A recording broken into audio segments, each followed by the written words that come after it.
Smart Ahmednagar news.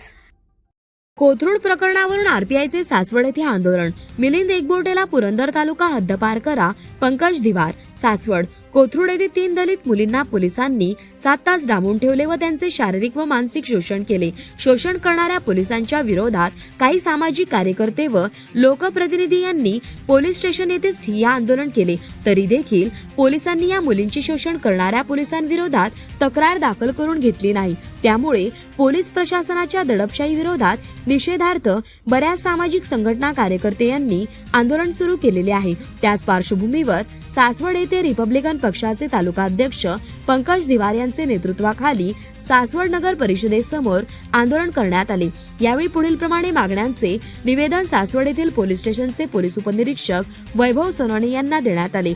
Kothrud पोलिसांनी 3 मागासवर्गीय मुलींना जातीवाचक शब्द वापरून अपमानित केले व त्यांचे शोषण केले। त्यातील पोलीस अधिकारी प्रेमा पाटील, संजीवनी शिंदे, अमोल कामठे व त्यांचे सहकारी यांच्यावर अनुसूचित जाती जमाती अत्याचार प्रतिबंधक कायद्याने गुन्हा दाखल करावा।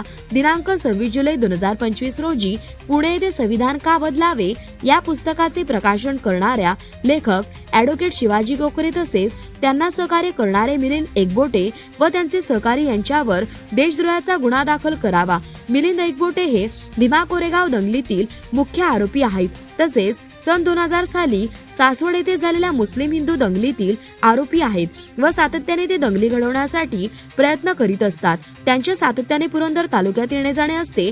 ते या ठिकाणी येऊन अशी दंगल घडवण्याची शक्यता आहे, तरी यांना पुरंदर तालुक्यातून हद्दपार करावे। सातत्याने संविधान, राष्ट्रध्वज याविषयी गरळ ओकणाऱ्या मनोहर कुलकर्णी उर्फ संभाजी भिडे यांच्यावर त्वरित गुन्हा दाखल करावा। अभिव्यक्ती स्वातंत्र्याची गळचेपी करणारे जनसुरक्षा विधेयक रद्द करावे। यावेळी भूमाता ब्रिगेडच्या महिला अध्यक्षा Parveen Pansare, all India panther संघटनेचे पुरंदर तालुका अध्यक्ष अमीर साबळे यांनी या आंदोलनास पाठिंबा दिला। त्यावेळी बोलताना दिवार असे म्हटले की सातत्याने काही व्यक्ती राष्ट्रध्वज, भारतीय संविधान यांच्यावर टीका टिप्पणी करतात व जातीत वाद निर्माण करणारे भडकाऊ वक्तव्य करतात। यांच्यावर शासनाने कठोर कारवाई करणे गरजेचे आहे। यावेळी रिपाईचे युवा अध्यक्ष स्वप्नील कांबळे यांनी आपले मनोगत व्यक्त करताना सांगितले की आमच्या कोथरूड येथील भगिनींचे शोषण करणाऱ्या पोलिसांवर ॲट्रॉसिटी ऍक्ट नुसार त्वरित गुन्हा दाखल करावा व अशा प्रवृत्तींचा निषेध व्यक्त केला।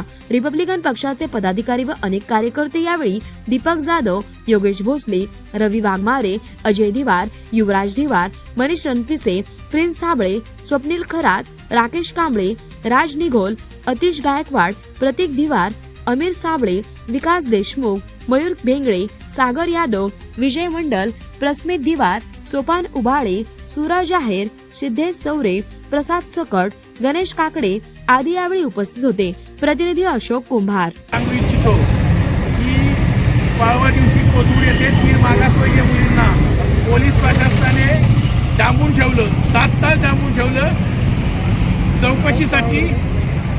या ठिकाणी सीसीटीव्ही गोटे हे सातत्याने दंगली घडवत असतात।